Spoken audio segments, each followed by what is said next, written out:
दोस्तों मेरी इस वीडियो को शुरू से लेकर लास्ट तक देखना। मैं सपना और सपना के पड़ोसी और अलका जी के बारे में बात करने वाली हूँ।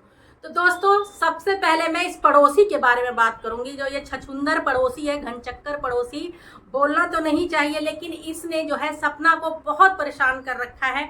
कुछ ना कुछ ये 3-4 दिन के बाद वीडियो लाएगा सपना को परेशान करने के लिए। सपना चुप है लेकिन फिर भी ये बोले जा रहा है, और मुझे कहीं ना कहीं लगता है कि इसके ससुराल वाले ही पड़ोसी को पंप करते हैं कि बोलने के लिए कि सपना को बोलो, उसको परेशान करो।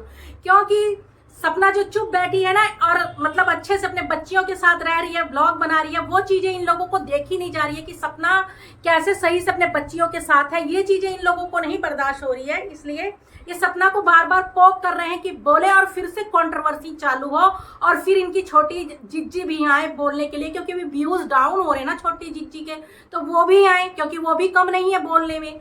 सपना तो कुछ नहीं बोल रही है, ठीक है। और दूसरी बात है, ये पड़ोसी कब सुधरेगा ये है। और सपना के ससुराल वालों को भी पड़ोसी को समझाना चाहिए कि भाई जब अब वो चुप है तो तुम क्यों बात को आगे बढ़ा रहे हो, कि नहीं।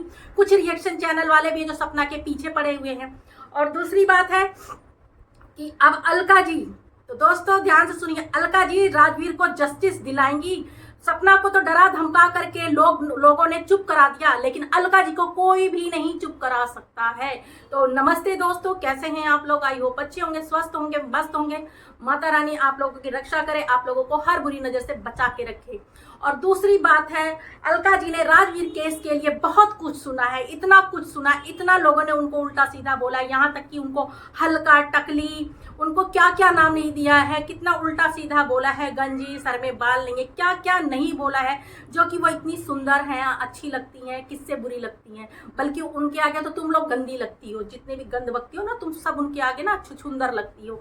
आज मैं बोल रही हूँ, बहुत गुस्सा आ रहा है, इसलिए गुस्सा आ रहा है कि तुम लोग जबरदस्ती पंगे लेते हो। और कान खोल के सुन लो, अलका मैडम का कल ब्लॉग आया था, वो राजवीर को जस्टिस जरूर दिलाएंगी, और कार्य चालू हो चुका है। उनके कहने का मतलब है कि वो चुप थी, लेकिन उन्होंने अंदर ही अंदर बहुत कुछ किया है, और राजवीर केस में और उनको जरूर न्याय दिलाएंगी। और उन्होंने ये भी बोला है कि इस बात का उनको ताज्जुब होता है कि सपना जी के ससुर ने बोला था उनका राजवीर केस में साथ देने के लिए, अचानक वो पलट क्यों जाते हैं, अचानक उन्होंने साथ देने से इनकार क्यों कर दिया। ये सब एक सवाल बन करके अलका जी के दिमाग में सेट हो रखा है। और अलका जी बोली हैं कि मैं इस चीज का पता लगा के रहूंगी कि राजवीर का मौत का कारण पता लगा के रहेंगी, उनका पीएम क्यों नहीं कराया गया, उनका एफआईआर क्यों नहीं है, ये सब अलका जी पता लगा के रहेंगी। सपना को तो चुप करा दिया डरा धमका करके कि सपना एक सीधी सादी है, और वो इतनी उम्र की भी नहीं है, उसको इतना तजुर्बा भी नहीं है, ठीक है। और इनके सास ससुर ने तो पूरी दुनिया देख रखी है, फिर भी सपना के पीछे पड़े। और जो लोग कहते हैं ना बूढ़े माता पिता, बूढ़े माँ बाप, अरे कहाँ से वो बूढ़े लगते हैं, कहाँ से बूढ़े लगते हैं ये बताओ, बूढ़े माँ बाप। और सपना क्या है, 23-24 साल की है, तो क्या उसके आगे पीछे कोई है? अगर उसके मायके वाले उसके साथ ना रहे तो बिल्कुल अकेली है, बिल्कुल अकेली है वो, है। और ये जो पड़ोसी कहता है कि सपना अपने आप घर छोड़कर गई है, तो अपने आप घर छोड़कर कोई नहीं जाता है। लोग ऐसे हालात बना देते हैं ना, ससुराल वाले ऐसे हालात पैदा कर देते हैं कि बहू ना चाहते हुए भी, ऐसा माहौल बना देते हैं ना चाहते हुए भी वो चली जाती है, ठीक है। अगर सुख में रहेगा कोई, सब परिवार वाले साथ देंगे, तो ऐसी कौन सी बहू होगी जो अपने बच्चों का हक छोड़ करके चली जाएगी? कोई नहीं जाता है, ठीक है। वहीं सपना की जगह चतुर औरत होती, दिमाग की तेज औरत होती, तो वहीं उसी घर में रहती और सबका बैंड बजा के रखती। तब वैसी बहू चाहिए थी, सीधी सादी बहू है, इसलिए उसको बेवकूफ बना करके आराम से घर से निकाल दिया गया है, ये सब जानते हैं, ठीक है। और दूसरी बात यह है कि जब अलका जी जो है, अलका जी जैसा कोई भी नहीं है। जितने लोगों को मैं जानती हूँ जो अपने आप को पढ़े लिखे, एडवोकेटेड, फलाना ढिकाना बनते हैं, वकील बनते हैं, जज, कलेक्टर, डॉक्टर बनते हैं, सब अलका मैडम के सामने ये लगते हैं, घंटा लगते हैं, क्योंकि उनकी जुबान इतनी गंदी है। मैंने खुद सुना नहीं कानों से, उनकी जुबान, जो पढ़े लिखे बनते हैं लेकिन उनकी जुबान इतनी घटिया है कि कहीं से भी पढ़े लिखे नहीं लगते, मगर लगता है जैसे गलती से पढ़ लिख गए हैं, लेकिन इसमें भेजा नहीं है, भेजे में दिमाग नहीं है, ऐसा लगता है। लेकिन अलका मैडम लगती हैं एक पढ़ी लिखी, एक एजुकेटेड। और दूसरी बात है, जब वो बोलती है ना तो ऐसा लगता है कि कोई रिपोर्टर बोल रहा है, और सुनते जाओ अलका जी को, बस ये लगता है। और बाकी जो ये बैठती है ना पैनल पे पढ़ी लिखी और ड्रेसेस पहन के वेस्टर्न और काऊ काऊ करती हैं, तो ऐसा लगता है इनके मुंह पे टेप लगा दिया जाए, टेप लगा दिया जाए जो इनका मुंह बंद हो जाए। बैठ जाएंगी भेड़ झुंड बना के पकड़ पकड़ पकड़ पकड़ पैनल पर करने के लिए, और अलका पुराण करेंगी बैठ के, सपना पुराण करेंगी, इसकी चुगली करेंगी उसकी चुगली करेंगी। और दूसरी बात है, डरता कोई किसी से नहीं है, सबको अपनी इज्जत का डर होता है। डरता कौन किससे है भाई? कोई किसी से नहीं डरता, कोई किसी के घर का नहीं खाता है। और पुलिस प्रशासन जो तुम्हारे लिए बना है वही सबके लिए भी बना हुआ है, ठीक है। बस अपने हक और अधिकार के बारे में पता होना चाहिए।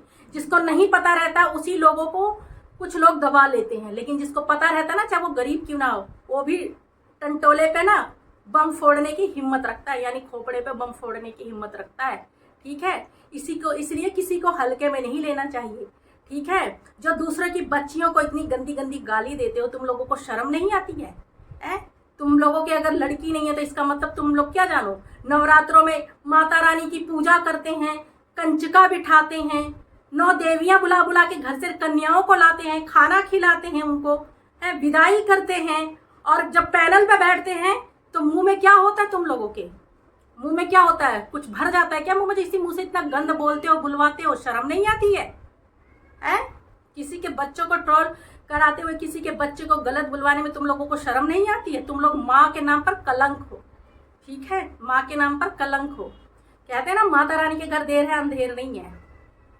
और रही सपना जी की बात, तो सपना जी के पीछे पढ़ना बंद करो। सपना जी ने कल अपने ब्लॉग में बोला भी है कि मेरे हेटरो, अगर मैं तुम्हें नहीं पसंद हूँ तो मेरी वीडियो क्यों देखते हो? हाँ भाई, क्यों देखते हो तुम लोग सपना जी की वीडियो? क्योंकि सपना की वीडियो नहीं देखोगे तुम्हें मुद्दा नहीं मिलेगा, मुद्दा नहीं रहेगा तो फिर छापोगे कैसे?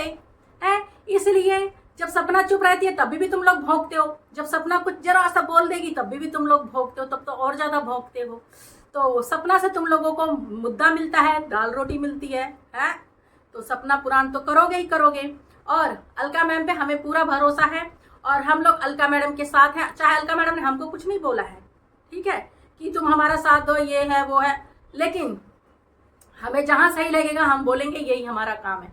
जैसे अलका मैडम का काम है लोगों को न्याय दिलाना, जहां गलत होता है वहां पर वो ढाल बन के खड़ी हो जाती है। वैसे ही कोई रिएक्शन चैनल वाला अगर किसी के साथ गलत करता है रिएक्शन के नाम पर, तो ऐसे ही सपोर्टिव चैनल जाके उनके साथ खड़े हो जाते हैं, ठीक है। क्योंकि रिएक्शन चैनल वाले किसी की भी इज्जत की धज्जियां उड़ा सकते हैं, किसी को भी अनाप शनाप बकेंगे, तो उनको भी तो कंट्रोल करने के लिए कोई ऐसा चैनल होना चाहिए ना जो उनकी भी बैंड बजाए, जो कि गलत बोले।